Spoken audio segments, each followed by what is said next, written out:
This is the MLW Radio Network.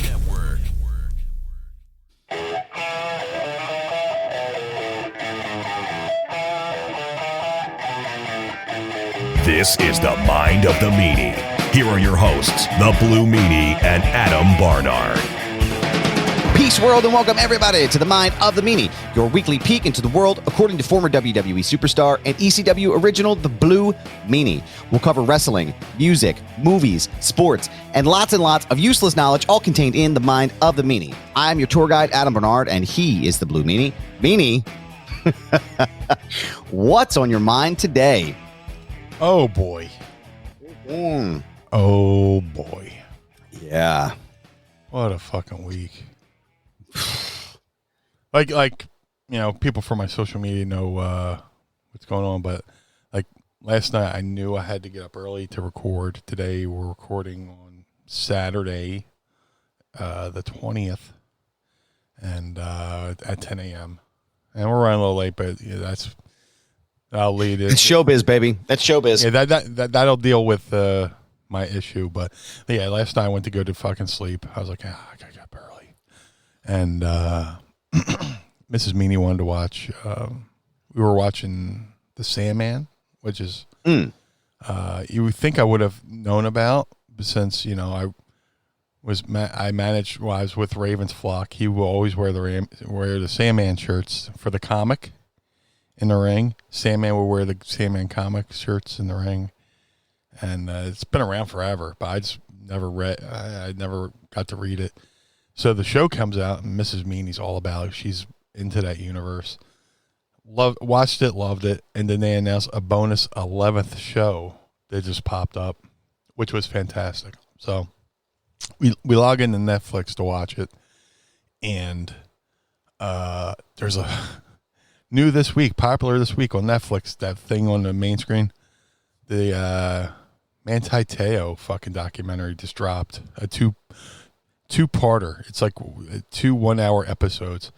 I was like, oh my god! Like I know that thing, but I don't really know about it. I was like, we gotta watch it. She's like, can we watch Sandman first? Absolutely. So it was about like 12:30. I was like, if I get to sleep at 1:30, blah, blah, blah. So we watched Sandman. I was like, fuck it, I gotta watch at least 1 hour of this fucking Manti Te'o fucking thing. Manti Te'o is the college football player who had the girlfriend that didn't exist. Right. And the Manti Te'o jokes were the original John Cena "You Can't See Me" jokes. Like, here's Manti Te'o and his girlfriend. There's nobody next to him. That was the precursor to John Cena. Here's me and John Cena, and there's nobody next to you. Because you can't see me. That was the original Manti Te'o jokes. But holy shit, we'll talk about that next week when I right. So I watched the first one. It's like, we'll save the second one for tomorrow, which is right now, today. I go to fucking sleep, and mind you, I have an air conditioner and a fan on, and I hear boom, boom, boom, boom, boom, boom, boom, boom, boom. Somebody on my fucking block was playing fucking some kind of dance music, like boom, boom, boom. I'm like, I can hear this over the fucking air conditioning. God damn. Jesus. So I tried to, put a pillow over my ear. I tried to toss, turn, everything. No fucking relief. I go take a piss. I was like, oh, it's even fucking louder in the bathroom, because I have a fresh air vent, so every sound goes down the fresh air vent into the bathroom, and every scent goes out the fresh air vent in the bathroom. And so I was like, you know what? I gotta fucking dose myself. So I got some CBD droplets in the fucking medicine cabinet. So I do a couple drops. Boom, boom. I was probably only supposed to do one, but I was like, fuck this. And then took 2 drops. And then at like 4:47 this morning, somebody starts shooting off fireworks. So I'm like, motherfucker. And what the audacity of doing it at 4:47 in the morning in August. Why? Right. So I'm just like, you can't fucking complain, because Here's the thing. You complain about it, and they'll go, oh, yeah, and it becomes a thing. If you ignore it, you got to ignore it like a baby, and it'll get bored, and it'll just stop doing whatever it's doing. You know, the best sell is a no sell. So, man, you know, so eventually I doze off. I don't know what time, but I woke up. Amazingly, I beat my alarm because I always have an alarm set in the morning. Amazingly, I beat the alarm, got up, and took a shit, and which leads into the next story. I'm kind of doing it Tarantino style. Here's a cliffhanger for when I was taking a shit. Well, at least it wasn't a cliffhanger off your rectum, which is always, that's never a good thing. Well, that's about 12 rolls right there. It's like wiping a Sharpie. Just get in the shower. Fuck it. Just stuff it down with your toes into the drain. Yeah. Before we get into the next thing, the documentary is. You got to waffle stomp it. The Monte Teo documentary is called Untold: The Girlfriend Who Didn't Exist. It's on Netflix right now. Go ahead and check it out. But Meanie, that whole Untold series on Netflix, it's sports documentaries, fucking fantastic. Great. What is not fantastic is what's been going on with you. Oh, dude. So let's just fucking rip that Band-Aid off right now. Buckle up, friends. This is a story. Oh, well. So, what was this? Wednesday? Looks like Wednesday, yeah. Wednesday. I get an email from Ticketmaster. Hey, we canceled your tickets to the Foo Fighters at Wembley. We're going to issue a refund. You don't have to do anything. Just blah, blah, blah. Just grin and take it. I went, what? So I fucking clicked. There's like a link on there. I clicked that just to make sure it wasn't spam. Like, I always get those fucking emails. Your so-and-so insurance. I was like, well, I don't have insurance with you. I ain't clicking the fucking link. I get all these fucking, I get weird fucking spam emails for products I don't fucking subscribe to or pay for. So I checked the link. I checked the site. I go to the Ticketmaster UK site, go to my account, fucking sure shit, says cancel. I said, motherfucker. Fucker. So I go into Mrs. Meanie. I was like, and I'm just standing there. And it's like one of those things where you just don't know how to fucking spit it out. Right. And she's like, what's wrong? I go, they canceled our fucking Foo Fighter tickets for Wembley. She's like, what? Now Mrs. Meanie's been around me long enough, and she's lived in Philly long enough. She's like, it figures. I put my shirts out last night for what I was going to wear in London. And today they canceled our tickets. I'm the fucking jinx. I was like, no, you're not the jinx. No. Yeah, she's, pro wrestlers or just people from Philadelphia sports fans. I stood in the wrong position. That's why the Eagles lost. That's our mentality here. So she's adapted well. She thought she was the jinx for laying out the shirt she wanted to wear to London and shirt she wanted to wear to the concert. And it's like, motherfucker. So of course, first rule of bewilderment is to tweet about it.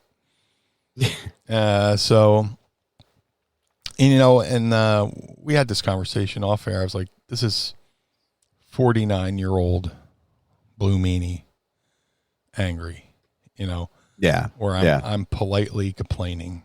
20-year-old angry Meanie, there would be like several holes in the wall. And I learned that it doesn't make sense to fuck a punch in a hole in the wall because I'm just going to have to fix it in the first place. Right. You'd be the one that ends up having to patch it. Yeah. Yeah, I'm adding more work. So, and just years of therapy have taught me, just. Yeah. So I was like, hello, Foo Fighters. Hello, Ticketmaster, UK. My tickets to Taylor Hawkins were canceled. I don't know why. May I ask why? Or I canceled. May I ask why? And that led to a whole thing of people going, well, you got to go to Ticketmaster CS, customer service. A few people reached out who had problems with Ticketmaster Shout out to Scotty Too Hottie. He reached out to me. He was like, look, I had problems with he just went to Motley Crue. He's like, I had problems with my tickets. Try this account. I tried that account. And every response on Twitter, like, they slid in my DMs and they were like, go to this link. And I would go to the link and I'm like, okay, there's no drop down. There's no option for, in the wording, this is the most important thing, is the wording was tickets canceled due to booking irregularities. Right. That's the term. So I go to the Ticketmaster, the first link they sent me, there's no drop down option for booking irregularities. What do I select? Right. So initially I found one that says, I got to fix my email. And then the comments was like, look, I really don't need to fix my email. My tickets were canceled. This, that, and the other thing. So, I got to automate it. Well, I got an automated response, and then I got a response from a guy named quote unquote Jake. I don't know if that's his real name. We'll, due to a high volume, we'll get back to you. Fuck. Right? Jesus. So this, that, and the other thing. Reach out, talk to the different people. And then, Thursday morning, or no, Friday morning. Yeah, Friday morning. I get an email from Ticketmaster with a, hello, your tickets were canceled due to, this isn't the exact verbiage, but I'm just going off memory. Your tickets were, each and every ticket was forensically investigated by a person due to, and several were canceled due to multiple attempts, let's say. And that triggered a fucking thing in my head. I was like, okay, here's what happened. And I was like, yeah, I did have to try a couple times to get my tickets, right? Or pay for these tickets. So,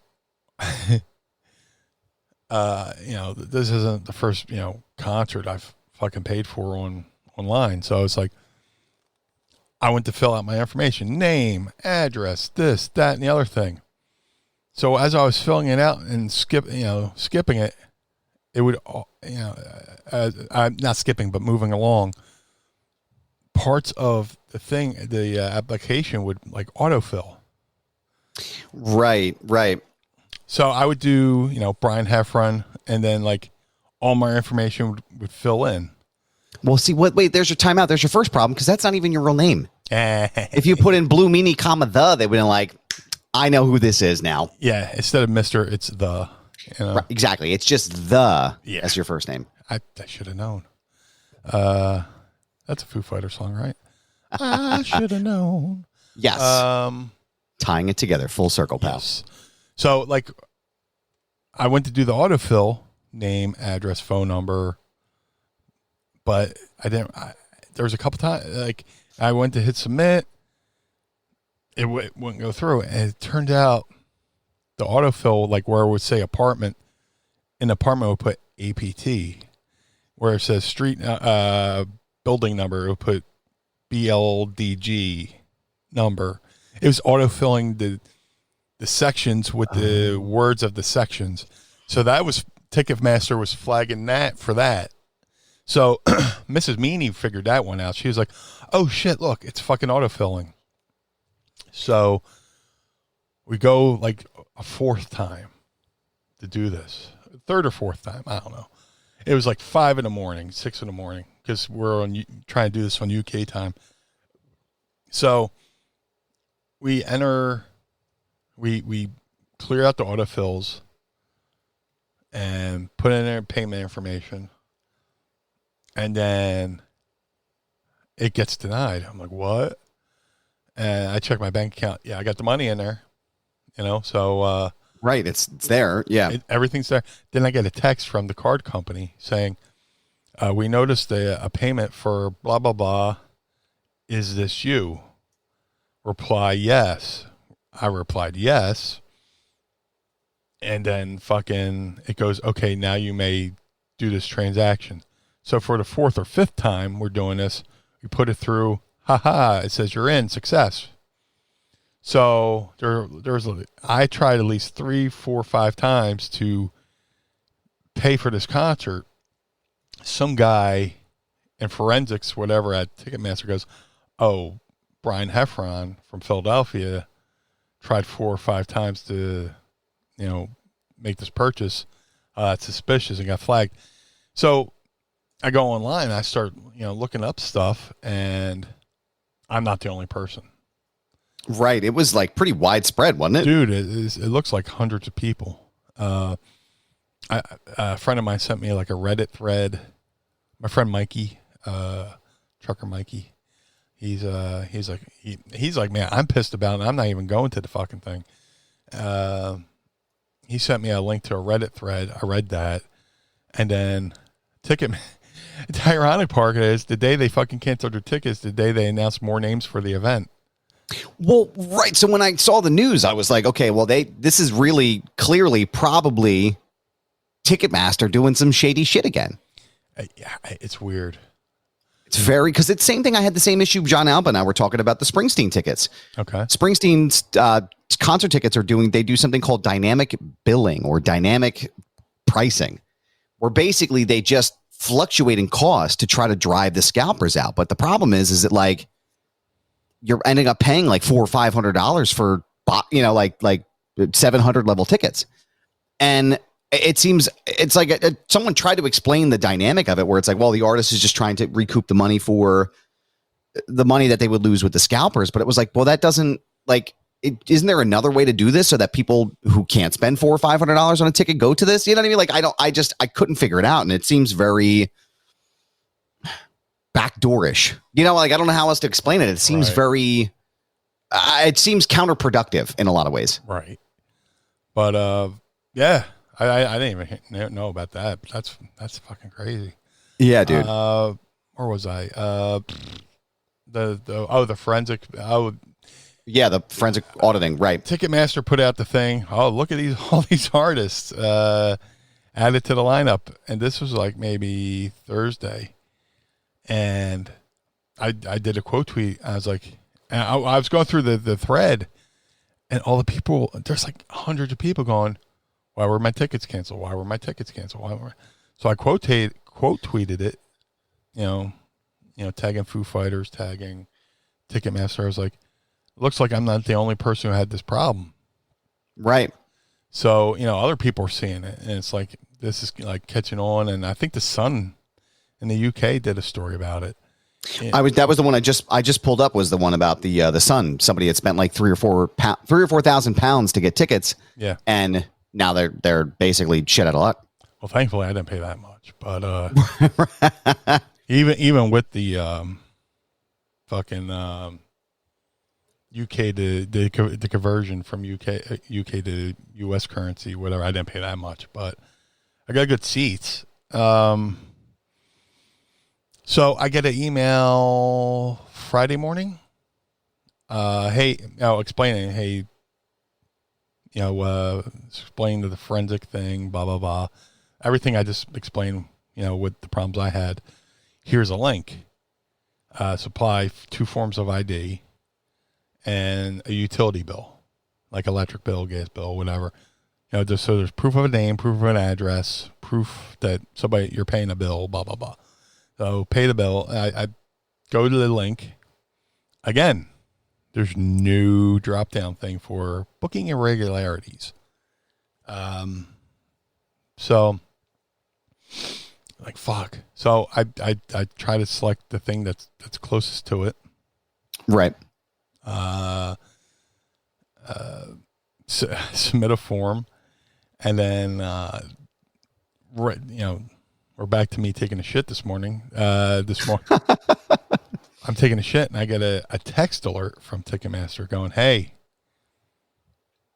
you have until 7 p.m. tonight. Right. To submit 2 forms of ID, and they give me a link. I click on a link. It's a totally different form. So I'm like, okay, this is different. Again, there's a section, how may we help you? And scroll down. There's no option for booking irregularities. And then Jesus. So I was just like, I selected one that sounded similar, but there's like a comment section, and then the comments is like, hey, my tickets to the Taylor Hawkins tribute concert were canceled due to booking irregularities. Ticketmaster emailed me and texted me asking to submit 2 forms of ID. Here's this, that, 2 bills, blah, blah, blah. I added the files, and then right before I logged on here, I hit submit. You know, I did screenshots, you know, in case they need fucking further proof, you know. Right. And it's in God's hands right now. So, yeah, it's and apparently I'm not the only person who's going through this problem. So it's just like, holy shit. It seems very frustrating and overly complicated. Yeah. Because like I said, I know I read the feeds and I saw all the stuff that was going on, and it was just like, what the fuck is happening here? Mm-hmm. What is happening right now at this moment? Yeah. And I get the idea. I get the thought process of booking irregularities, but they think they could have checked. Like, I don't understand why, like, it seemed like thousands of people got canceled at the same time. Yeah.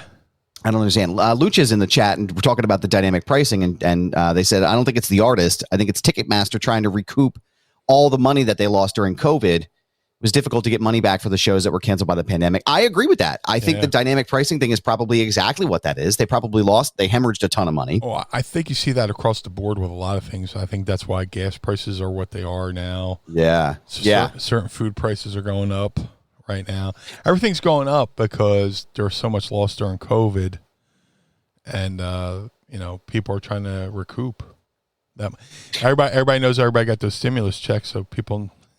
So all these companies like, oh, you got that all that stimulus money. Got that money. I need some of that stimulus money too from you, the consumer. Well, I know we don't, you know, this is not the show for the politics. That's the other show I do called Foundation Radio. But like the idea that people are like, oh, gas prices are related to, you know, Russia or Joe Biden or, you know, 45 or what, like none of those things in like by itself are accurate. Presidents can't just go say, hey, gas is high now. Right. No matter who you are, whatever side of the fence is. Right. It's all based on the corporate profits are all like everybody's at an all-time high now. And it's like, oh, no, it's Joe Biden's. Wait, guys. Hold on. Does anybody understand economics here? Like all of these folks, it's like when you go to the grocery store and they ask you to donate something to a charity. They're like, oh, can you put like $1, $5, $10 towards a charity? Your money's not going to the charity. That's your money. You're paying the store back for the donation that they made so they can get a tax write-off. You know, like there's all these different forces that are at play with these things. Yeah. And I think Ticketmaster is definitely guilty of that for sure, for doing something like that. And again, allegedly, I don't want to, you know, get us in any legal trouble, but it would appear that there are some irregularities on Ticketmaster's part as well. But no, I was pissed off for you, man. I was really upset. I think I was just like more bummed out what happened because this is a big deal for you and Mrs. Meanie. I mean, y'all are like, this is, I know when I saw you at Icons, we were chatting about it, and it's, you know, going to Taylor Hawkins tribute show in London. That's a big fucking deal. Well, it's a big deal on many fronts. First of all, I love the Foo Fighters. Love them. Like there's a handful of bands that like, when they come to town, it's like, I'm fucking going, right? Right.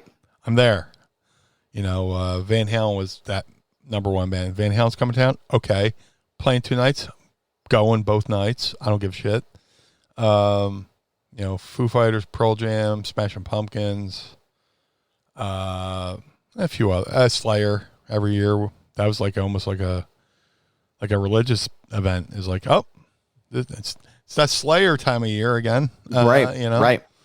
And, Foo Fighters is definitely one of them. And the Foo Fighters just seems like their whole organization seems like a family type run organization. And, you know, I grew up I say this all the time. I grew up in the 80s where we had MTV and personality profiles, like interviews and that and the other thing. And Dave Grohl has been so brilliant at putting out all these different forms of media, whether documentaries, he did, the Foo Fighters documentary. He did Sonic Highways. He's done all these different documentaries, and you listen to the man talk, and you're like, man, Dave Grohl is us, right? He's right. He's a fan like us, but he's fortunate enough to be playing on stage. And as a fan, you connect with a person like that, And being in the wrestling world, it's kind of like, why Tough Enough was so popular. You watch these kids, you get to know them, you hear the interviews, and then when, they break into wrestling, you root for them. You hear all these interviews with Dave Grohl, you're like, man, I can relate to that guy. I want to drink a beer with that guy. I want to give that motherfucker a hug. Right. And that's why they're so relatable, and that's why they're so successful, of course they're fucking talented. But when Taylor Hawkins passed away, it was like a fucking gut punch. I was like, motherfucker. Yeah. He's so young, he was maybe a year older than me, but he still looked way fucking young. He's like, he looked like he could have been in his 30s, So that was devastating. I was going to try to see him at the Lincoln Financial Field here in Philly that summer, and it's like, that opportunity was ripped away, and it's like an opportunity to maybe have one last time. Who knows what the Foo Fighters are going to do from here on out, Right. And there's no wrong decision. But whatever they do from here on out, if this is like a last celebration, I want to be a part of it. Absolutely. Oh, and it's in London at Wembley, where they had the Freddie Mercury tribute, which they've only had. That was the only tribute concert, to an artist at Wembley, and now Taylor Hawkins is the second one. And they're doing, and really people are like, why Wembley? Well, Taylor Hawkins was a huge Queen fan. He loved Queen. He loved Freddie Mercury. So it only made sense. Well, they're doing two. They're doing one in London and one in Los Angeles. And when it came to going, which one do we go to? They're both 6-hour flights. Right. But the last time, Mrs. Meanie really hasn't gone overseas. I've been there plenty of times, but, for wrestling. And, we went in 2019 for the Philadelphia Eagles game at Wembley against the Jacksonville Jaguars, but we got fucking sick. We were deathly sick before we even left. We were like, oh no, we're fucking sick. That's not good. This is pre-COVID, pre-everything. We're like, fuck. So, it's like Halloween 2019. And what better way, Mrs. Meanie, Halloween's Mrs. Meanie's fucking WrestleMania. So we're going to be in England for Halloween. So she made like a little witch outfit, and we wore it around London and went shopping and at the markets and stuff like that. So the fact that there's a tribute concert in London, last time we went to London, we're kind of miserable, kind of sick. Let's go to the tribute concert. And as soon as those tickets went on sale, they had a pre-sale the day before, which started at 4 a.m. U.S. time, which, because they're on British time. It's like, all right, well, we'll fucking stay up all night. I don't give a fuck. Right. Stayed up, couldn't get tickets on the pre-sale. So, people were slipping me the pre-sale code. I was like, hey, use this. All right, thank you. Couldn't get through. Fuck. So the next night, 4 a.m. again, here we go. And I was like, I don't give a fuck. We are doing this. And we stayed up to 4 a.m. Once the tickets, we sat in a queue of, like it said, now in queue, 80,000 people. What the fuck? Jesus, 80,000? Yeah. So we sat there. Wow. And wow, that is I don't mean to cut you off, but that is a staggering number. Yeah, so I was on 80,000. I was on the laptop that I'm using for the show. Mrs. Meanie was on her phone in queue. Whoever got there first was going to pay. Of course, I would pay, but like, you get in first. I know. Yeah, you get in. Here's the card. Yeah, I get in first. I have. Yeah, exactly. I know what you meant. It was like Cannonball Run. Just like whoever gets there first. And it looked like our fucking bedroom looked like NASA. The mine and Meanie Studios, which I'm broadcasting from, looked like NASA. I had a computer here. She's on her phone. I'm on my phone. Yeah, we got like 3 queues going. Whoever gets there first wins. For whoever breaches the door first, wins. Right. Yeah. Whoever steals the bacon. So So, just that whole experience. And then like having the problems with the payment, they have to get back in queue. Okay. Now it's only 10,000. Fuck up again. You have to get back in queue. Okay. Now it's 600, cause people, I'm assuming other people have either given up or had the same problems I did. And they're just like, right. You know what? Fuck it. Yeah. I was like, no, I'm going. So like, it's like a fucking marathon runner. When you see that last mile marker, we get in and we get the thing that says you're in, you got tickets. Congratulations. And I go to check my account. There's the fucking tickets. Wow. And we went, we were so elated. And it was like fucking 7 in the morning, 8 in the morning. We're like, and we went to bed, and we were tired, but it was like a good tired because we had just done something cool. And it's like that nice, like, oh my God, I can't wait to wake up tomorrow. Remember I did this. Yeah. And never mind the fact that we already had tickets booked and a hotel planned even before we got the tickets. We're like, if we can't get tickets, we'll just fucking go to England. We'll hang outside Wembley and try to get in somehow, Right. Get the fake glasses and mustache and the Groucho Marx glasses with the mustache and get do the Three Stooges with the press button. Press, pull. And Curly has the pull button instead of press. That's amazing. Just anything. It wasn't a want. It's a need to be at this concert. Right. It's so like I said, I was before I logged on, no pun intended, to come here to do the show. Yeah. It's poop. It's log. It's heavy. It's round. It's wood. Shout out to Ren and Stimpy there. But yeah, it's been a roller coaster from the time of Taylor's passing, to the announcement of the show, to the fact that we're fucking going to London. That's pretty fucking cool, man. To get the tickets, to have them canceled. But now I just submitted the forms, and it's in God's hands. So it's in the Lord's hands, and we're hoping that everything works together and it comes out for you. We'll continue to update you as we receive more information on the Ticketmaster fiasco of 2022. Fighting for Foo Tickets. Yeah. So we are hopeful that will be that will be resolved. Like I said, I wish there was more I could do. I don't have as many connections in that world as I wish I did, but I'm sure it's going to work out, and I am hopeful. Fingers crossed, friends. Speaking of Kross, yes, let's give a quick shout out to our friend of the show, Karrion Kross, yes, who has been tweeting at us since I put him over big on last week's episode, and I'm going to do it again this week. Meaning, I just sent you, before we get into my story, I just sent you last night that Drew McIntyre promo that he did because he wasn't in Montreal, Quebec last night. Holy Santa Claus shit, man. Yeah. They're turning the volume up on this, and it was fucking well done. Amazing. Karrion Kross, I mean, everybody who listens to the show knows I love Drew McIntyre. I love Karrion Kross. Killer Kross, Karrion Kross, whatever you call him. And I'm glad he's back. Him and Scarlett. Yeah. I'm glad they're back. Rightfully so. The H is correcting a lot of wrongs. Yes. Or as my friend calls him, H, because that's how William Regal says Triple H. Triple H. Big fan.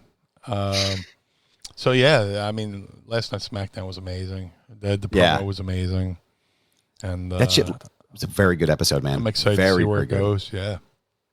I honestly, I did not know this. I don't know if you know this as well, but Karrion Kross does an incredible Jesse Ventura impression. It's like spot on. So, Mr. Kross, killer, if I can. I would love to have you just call me sometime so you can do your Jesse Ventura and I'll do 45 and it'll be a fucking blast. It'll be Ventura Trump 2024. Fucking hilarious. So no, thank you for the love and the tweets and stuff. It was pretty funny. Going back and forth. I found a pretty solid Chris Farley one. But if you want to see us interact with all these folks, go ahead and follow us on Twitter. Meanie's at Blue Meanie BWO. I am at This Is Goober, and check us out there. And we are at Mind of the Meanie. That's right. The show, Mind of the Meanie. You can see the logo right down. Where am I at? Right here, right where the head is. Oh, we still haven't figured out why Blue Meanie's brain's out, but we're looking into it. It's science, folks. Yes. But it's a crazy week last week for me as well. After we spoke on Friday, we did the show on Saturday, and the Goldberg thing. It was fun, and not Tuesday, but Goldberg was amazing. It was incredible. I get an email in my inbox.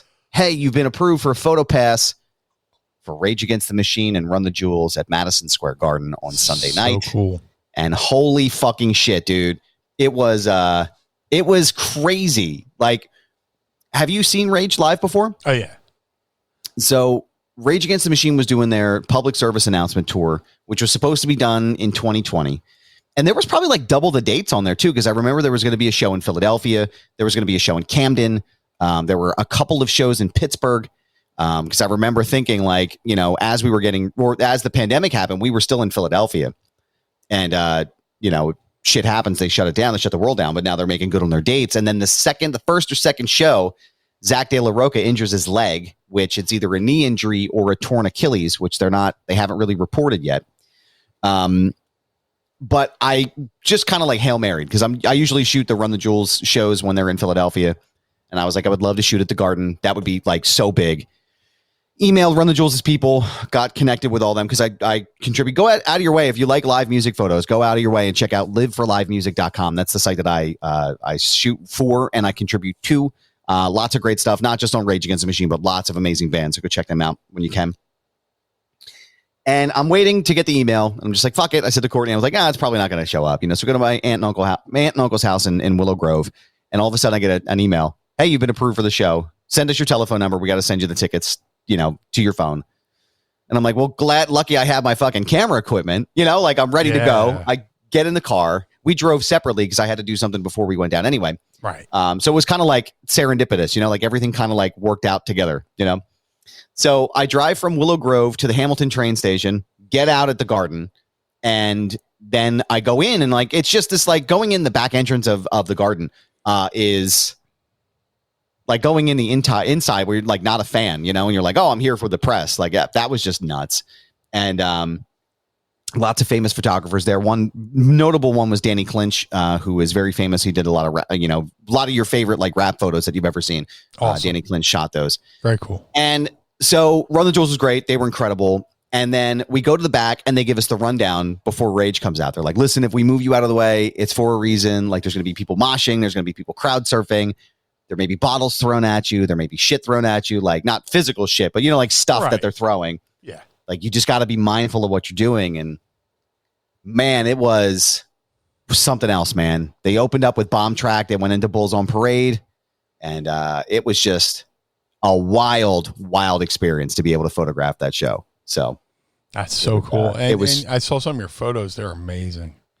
Thank you, kind sir. Thank you. We'll retweet it. Let me speak first, and then we'll retweet that on the Mind of the Media account. Check it out if you missed it. But honestly, I would say it's probably, and I don't mean to toot my own horn, but like I would say it's probably some of my best work that I've done.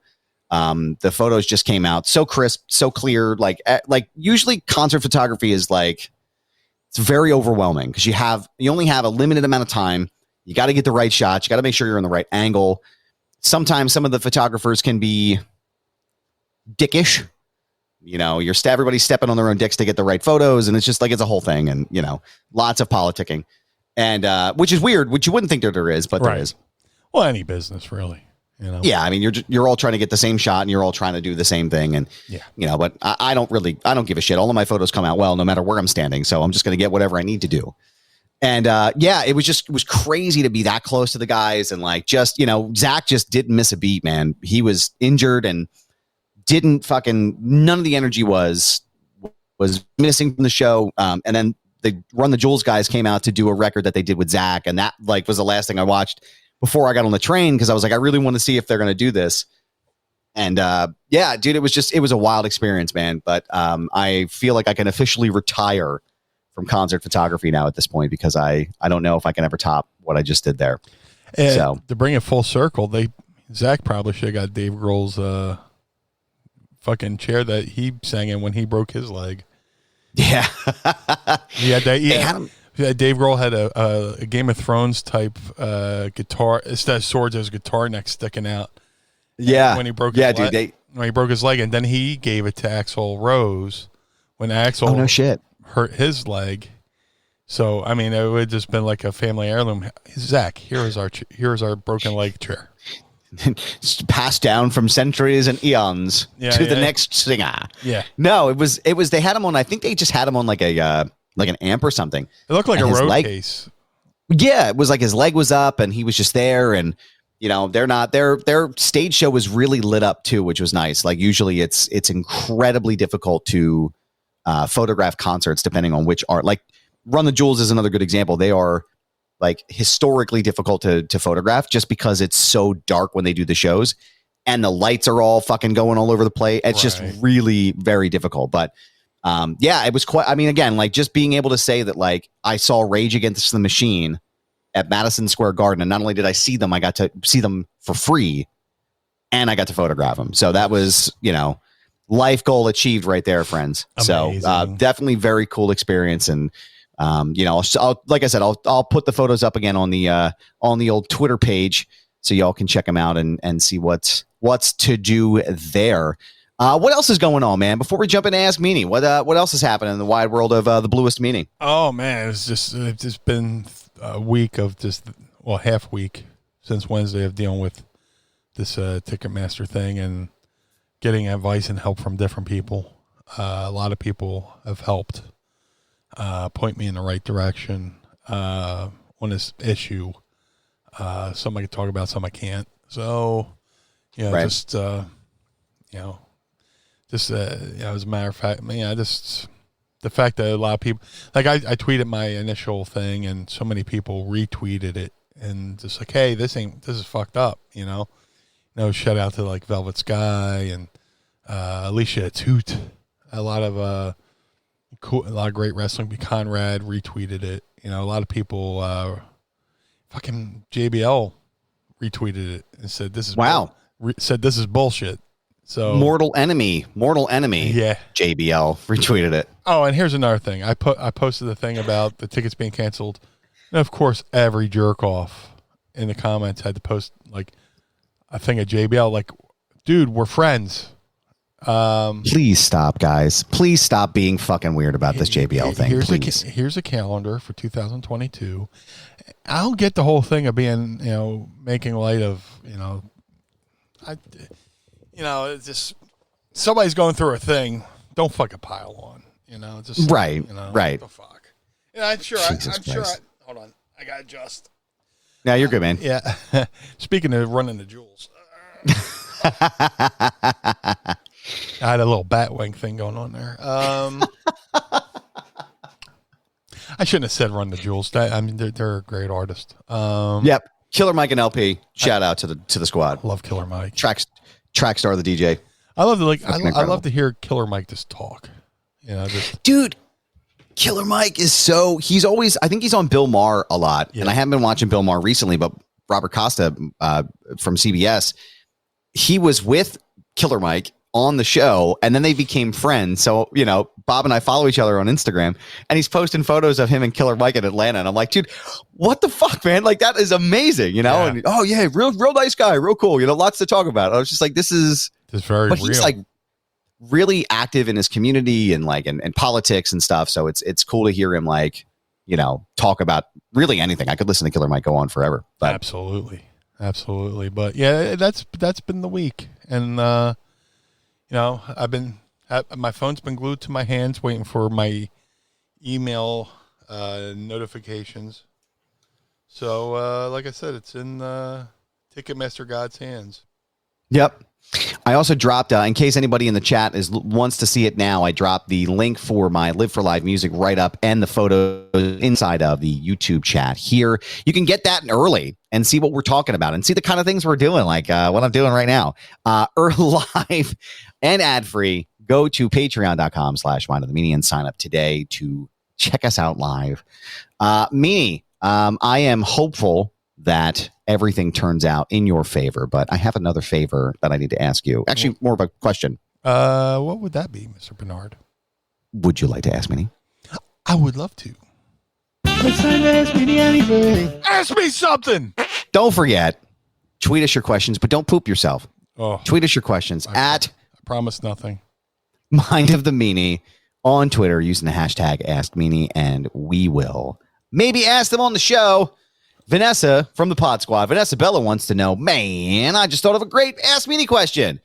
What feature films, motion pictures, does Meanie believe are truly underrated? My three are 2011 Source Code, 2006's Children of Men, and 2007's Stardust.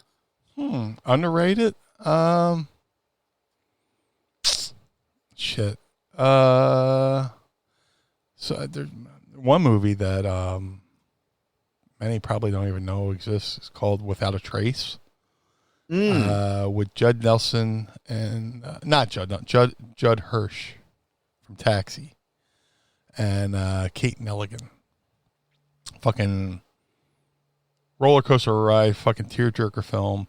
This woman in New York, walks her kid to the corner, watches him walk off to school, and he disappears. And Judd Hirsch, is the detective in charge of, looking for the film. And I will say, like, the last 10 minutes, it's just like, I won't even, because I try not to be the spoiler. I love the kayfabe. But the last 10 minutes of that film, very emotional. Yeah. To the point, I first saw it in 85. It was like on HBO when I was a kid. And my cousin Jimmy had seen it. He's like, watch this. And he watched it. And I was like, at the end of the movie, I was like, so, Without a Trace with Kate Milligan and Judd Hirsch. Second movie, I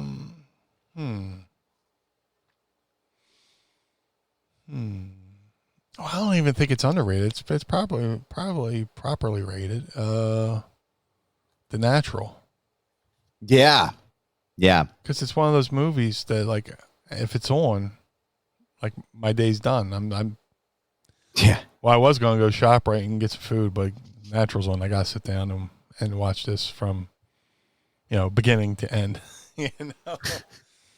I'm not doing anything for the rest of the day. And if it's on repeat, like they used to do back in the day, they would like play a movie on like multiple channels. Okay, it's on HBO 1. Shit, it's on HBO 2 too. All right, yeah. Call it a day. Movie number 3.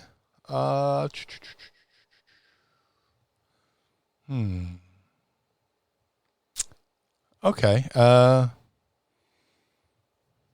we're gonna go 80s movies, a movie called Tough Turf. Okay. With James Spader from The Blacklist. Mm-hmm. And he was like, him and Billy Zabka were the two top fucking teen heels in the 80s. Both blonde hair, good looking guys.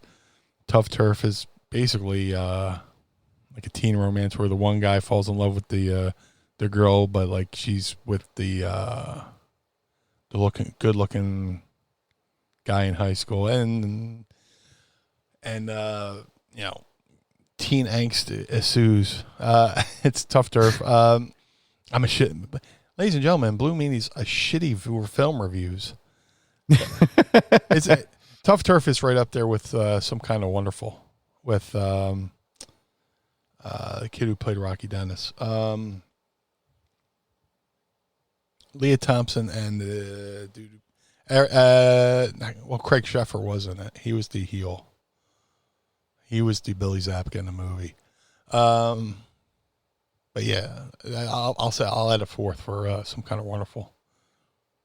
I'm a big sucker for those teen fucking romance movies where, the guy from the wrong side of the track falls in love with the girl that's out of his league, but the boyfriend is like, nah, I'll have none of that.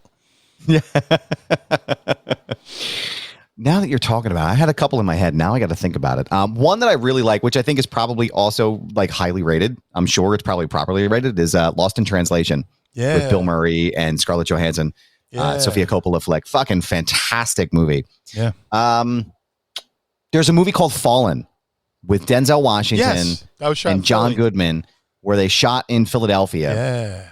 And I'm not big on like horror movies or anything, but it's like a psychological thriller where it's about Denzel's a cop in Philly, and they execute this murderer, and he keeps singing "Time Is on My Side" by the Rolling Stones. Yep. And after they execute him, they start finding out like more of the patterns of the killer, and turns out it's this whole, I don't want to spoil it if you've never seen it, but it's fucking great. I mean, so good. Yeah. Definitely doesn't get, enough of the credit that it deserves. But I'll tell you, man, one movie that I did really start to enjoy recently as an older person is Titanic. Yes. With Leonardo DiCaprio and Kate Winslet. At first, I grew up in that generation where it was like, oh, it's a chick movie. You can't watch it. And then I did reading some analysis on it later because that's what I do. And I was like, I'm going to give this movie a shot. I'm going to watch it. Like, I just want to with, full context, no shit in front of me. You know what I mean? Like, I just want to watch it objectively. Yeah. Man, that movie fucking slaps, bangs, and fucks, dude. It's going to get a fart noise right now. It's the shits. I can't remember what regular air smells like. It gets the full regalia. Yeah. It is a fantastic fucking movie.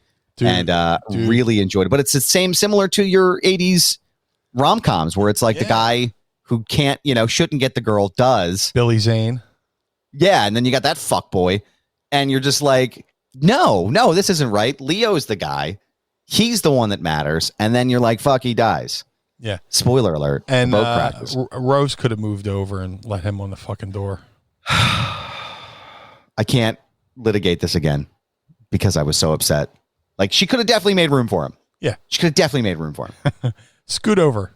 Come on, man. Come on.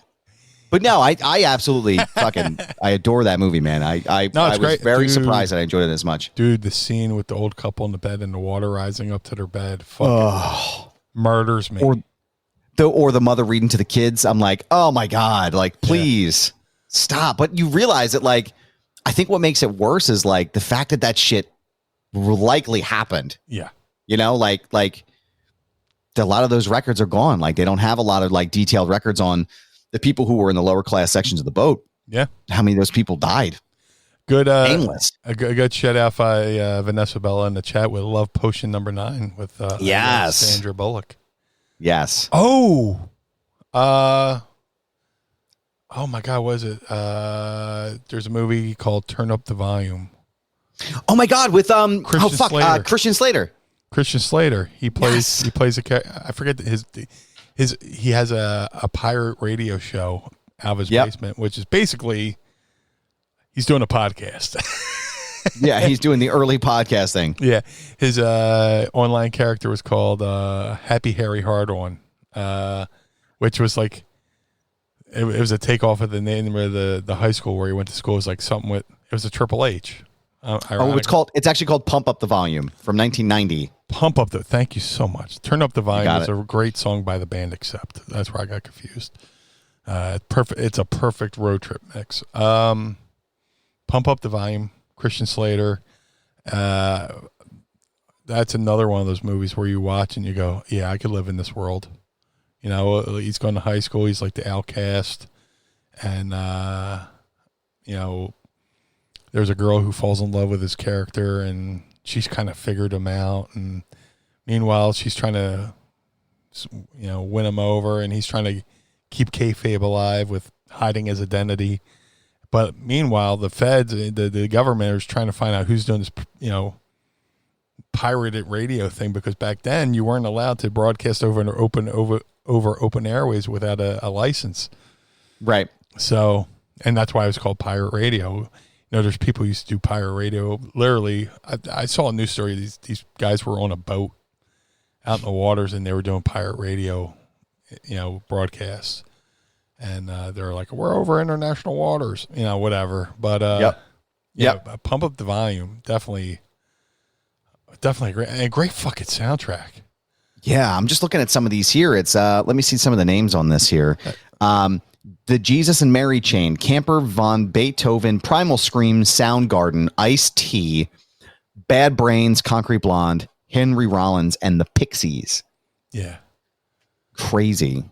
Concrete Blonde does I think it's a Tom Waits song. Everybody knows. The Concrete Blonde does that song. I think this is Leonard Cohen. Yeah, here it is. Everybody knows. Yep. Okay. I know it was a folk singer. I think this is useless knowledge, but the band Four Non-Blondes call themselves Four Non-Blondes because their singer Linda Perry sounds like the singer from Concrete Blonde. Oh, they both have interesting. They both have similar sounding voices. Fascinating. And I think people are like, man, you sound like Concrete Blonde. Nah, we're just Four Non-Blondes. Yeah.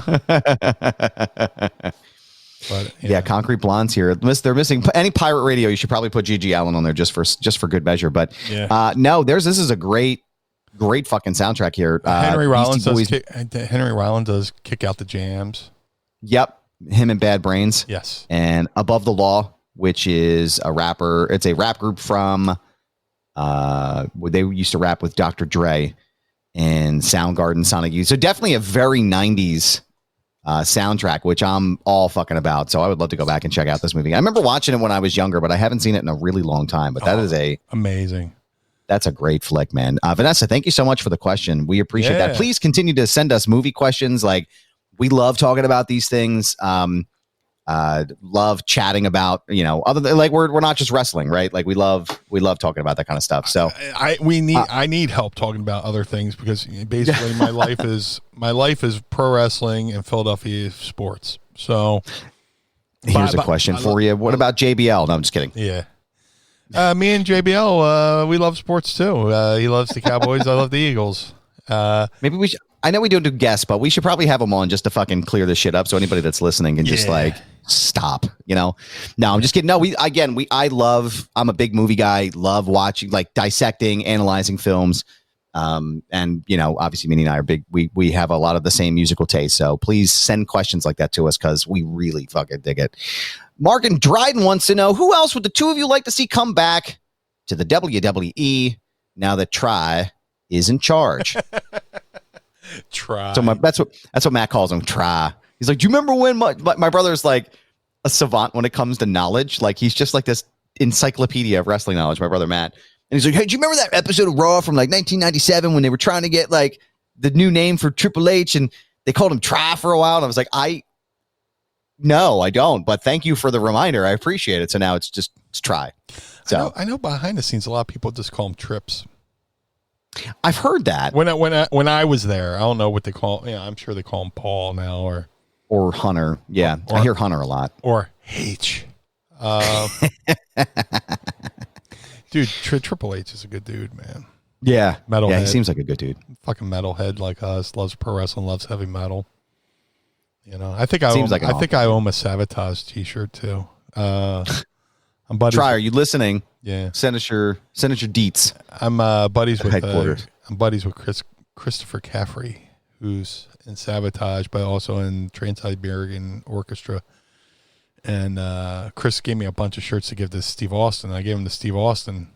I happened to give him to Steve Austin in front of Triple H. He's like, "Hey, Meanie, can you give me that? Give me some Sabotage too?" Absolutely. And then I think I was released like right after that. I was like, fuck. Oh, man. God damn, Meanie, thanks. Oh, hell, kid, thank you. My impressions with you are so great. Oh, I love it. Kid. Hell yeah. Dude, love my it. favorite Meanie. Meanie. No, that's Tommy Dreamer. Just that breathless. Meanie. I have poison oak. Which he does. That's what he went to urgent care the other day. I was like, "Hey man, I hope you feel good." He's like, "Oh, don't worry, man. It's just poison oak." Jesus. Hopefully, Mr. Ball, sir. Hopefully, I'm not breaking this HIPAA oath or whatever. I don't know what the fuck that is.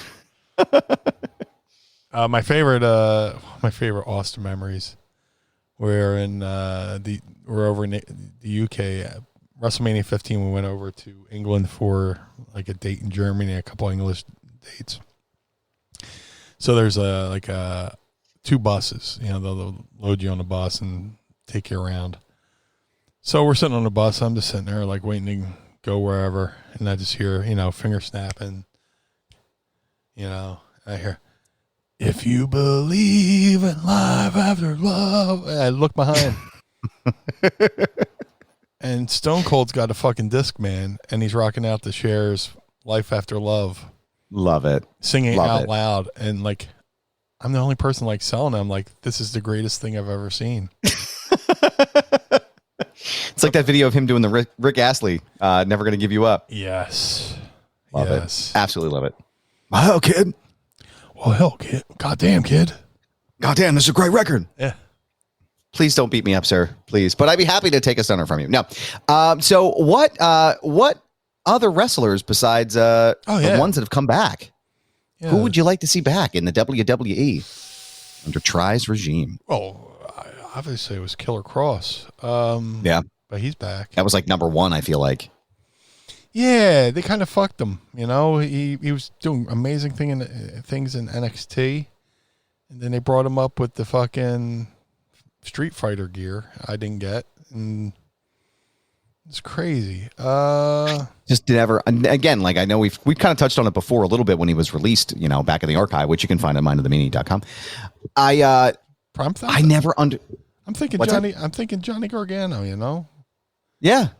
He's kind of busy being a proud papa right now, but I think he would benefit. Coming back under the Trips regime. Yeah. Obviously, I'd love to see Bray Wyatt come back. Well, I didn't say Bray because I think that's a given. I feel like that's going to happen. Like they nodded to it last night on SmackDown, and there's a couple things there. Buzzard. There was Run. There was like an Easter. There's an Easter egg the week before with the hand. Yeah, with the hand glove. Yeah. I feel like they're selling it like Cody right now, where they're doing a lot of like little tidbits here and there. Yeah. That's the obvious one. Is Bray. Yeah. I really would be very surprised if he didn't come back to the fold. Well, his Instagram post seemed pretty ominous, like hinting of a return. I just think there's a great story there between Kross, Drew, Bray, and Roman. Mm-hmm. You throw Cody in them. I mean, this is the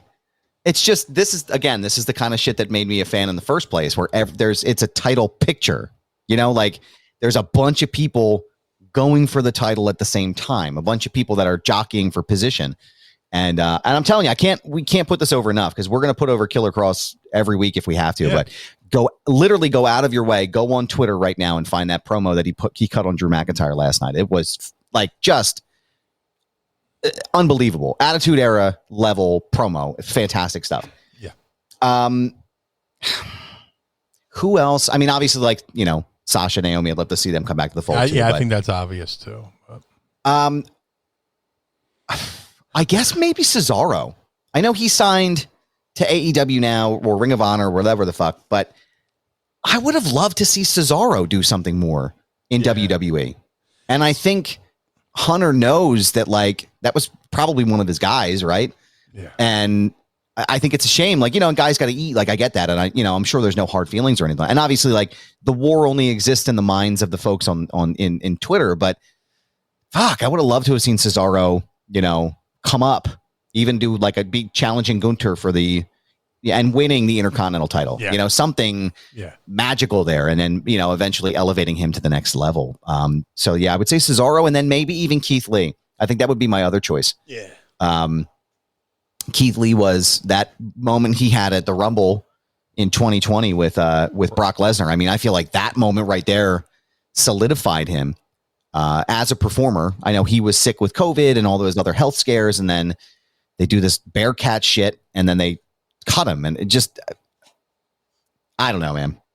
I have a lot of feelings about that. Yeah, and it says a lot when Brock is willing to sell for Keith Lee like that and put him over. You're like, oh, big boy. You're like, yep. Who's this guy? Yeah. And he put him over. He like, Brock normally goes, I'll fucking kill everybody. But then Keith Lee walks in. He's like, ho, ho, ho, ho, ho. wait a second, Yeah. Time out.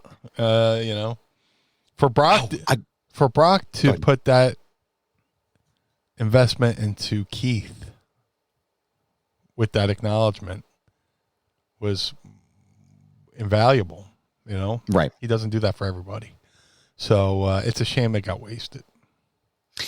Here's one other person that forever will be, for me, a lost opportunity in WWE, especially at the pay-per-view called Great Balls of Fire, Samoa Joe. I will forever be disappointed that he did not go over on Brock at that pay-per-view. I think as far as like dollar for dollar, I feel like Samoa Joe is one of the best mic performers in the industry. And I think AEW has a real serious contender there. And if they play their cards right, I really think they could do a lot of really amazing things with Samoa Joe in the title picture. But that will remain to be seen. But I love Samoa Joe. Yeah. Flatbed Mike, front of the show, wants to know, what's the dumbest gimmick / character you have ever seen on a card that you have performed on? Flatbed Mike's my boy Mikey. He's traveling the country in his truck. He's a good guy, good brother. I just threw him a follow on the Twitter account. Yeah. He was the guy. That was my friend who was like, I'm not even going to the concert, and I'm pissed that all these people got fucked. Yeah. He's from London. He's a good dude, man. He's a fireball, man. He's a good friend. Like he will go shoulder to shoulder with you, if you're in trouble. Me and him went to the fucking Eagles game in Los Angeles when Carson fucking tore his ACL. Oh, jeez. Yeah, but fucking amazing game. Dumbest gimmick on a show. Gobbledygooker. Was it show or in the or show I was on? It just says a show that you performed at. Man, holy shit! There's so many. Well, so many shows, but I tell this story all the time, and I swear it's true, unless it's just age getting to me, or chair shots. But I was on a show like my pre-Blue Meanie. I was on a show. I did a lot of indies in Michigan, and there's a masked tag team from parts unknown. From parts unknown, called the Kansas City Outlaws.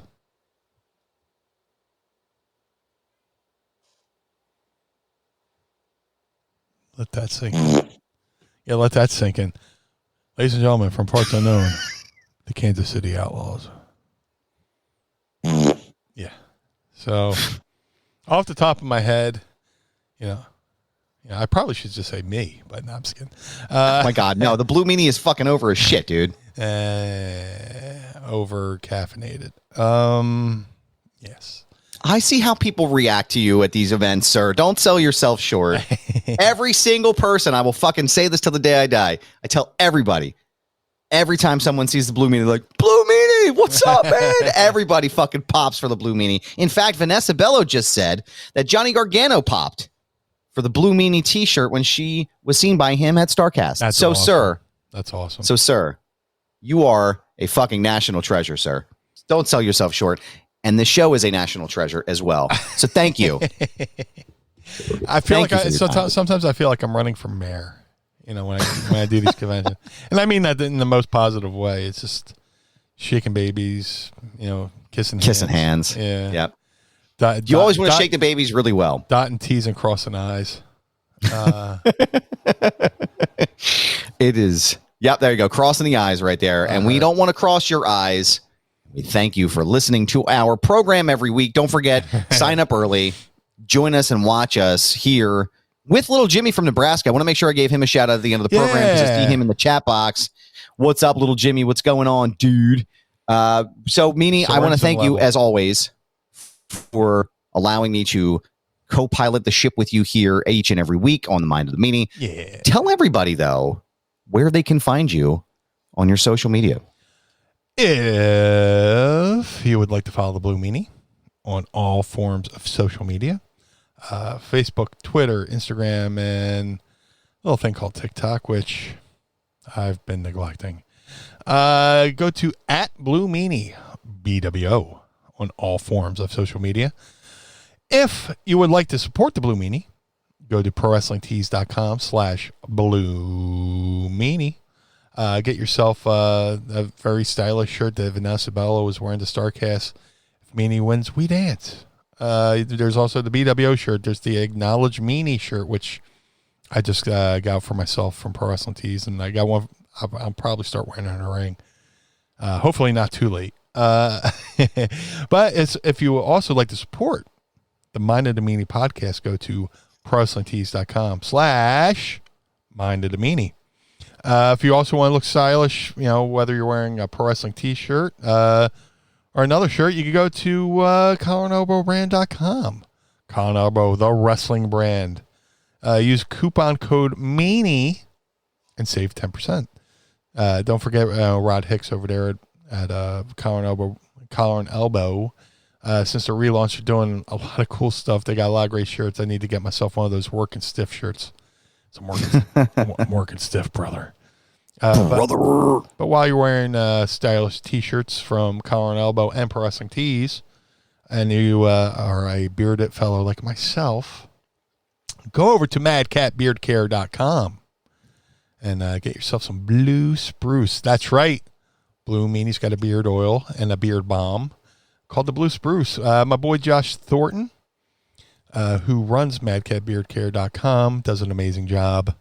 If you're a cat lover like I am, he goes out in the wild, takes care of feral cats, takes them to go get looked at. Veterinarian, that's the word I was looking for. He goes, takes folks to the vet, takes cats. He doesn't take folks to the veterinarian. He takes cats to the veterinarian. All the proceeds from my beard oil, my beard balm. And, look, there's plenty of wrestlers on there, too. Steve Richards has one and countless others.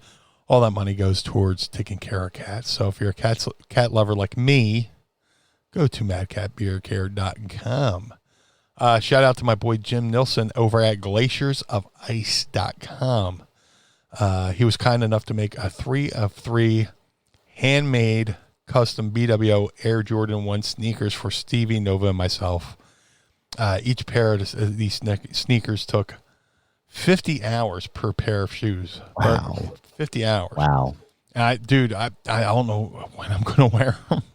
But every now and then I walk by the box, open up, and smell the leather. If you would like to also follow Jim on social media, his company is at GOI Kicks on all forms of social media. Go to at GOI Kicks, Twitter, Instagram, Facebook. And Jim is making a pair of custom Air Jordan 1 Steely Dan shoes for MVP right now. Wow. And you flip them over, and they got picture soles, and it's got the photos of the two guys from Steely Dan, which is amazing. That's incredible. Again, go to glaciersofice.com. If you want to do a birthday wish, happy holidays, get well soon, go to cameo.com/Blue Meanie BWO. I got one on deck as we speak right now. As soon as I'm finished doing this episode of Mind of the Meanie, I will be hopping on to cameo.com/Blue Meanie BWO and say happy birthday, say a happy holiday, say a well wish, or whatever. But most importantly, Mr. Adam Barnard, where can we find you? Thank you, sir. I appreciate your patronage here and your tie-in to me. You can find me on Instagram and Twitter at This Is Goober. Yes, it's my handle. No, I'm not changing it. It's a brand pal. You can also check out my other show, Foundation Radio. Go to foundationradio.net, where I do a bunch of fun conversations and wrestling analysis, political analysis. I just recently had the producer and director of the documentary, 3-part documentary called Unprecedented, which is now live on Discovery Plus. Awesome. The 2020 election and the last days of the Trump presidency. His name is Alex Holder. So go ahead and check that out, foundationradio.net. You can also go and support the show at prowrestlingtees.com/Foundation Radio. Pick yourself up a shirt, keep the lights on here in the Barnard home for wayward and troubled youth. Go to prowrestlingtees.com/mind of the meanie right now. Pick yourself up a shirt. Support the show. You get yourself an I'm an Adam Barnard guy. Tell everybody the new sheriff is in town. The new bearded guy is here. You can also pick up a shirt to support the show. Excuse me. Patreon.com/mind of the meanie. Go check us out there. Blue Meanie, thank you so much as always. I want to thank the Pod Squad here for joining us again today and each and every week for the Blue Meanie. I am Adam Barnard. Join us again each and every week as we take a trip through the mind of the meanie. Peace. I want my Foo Fighter tickets. Blue World Order.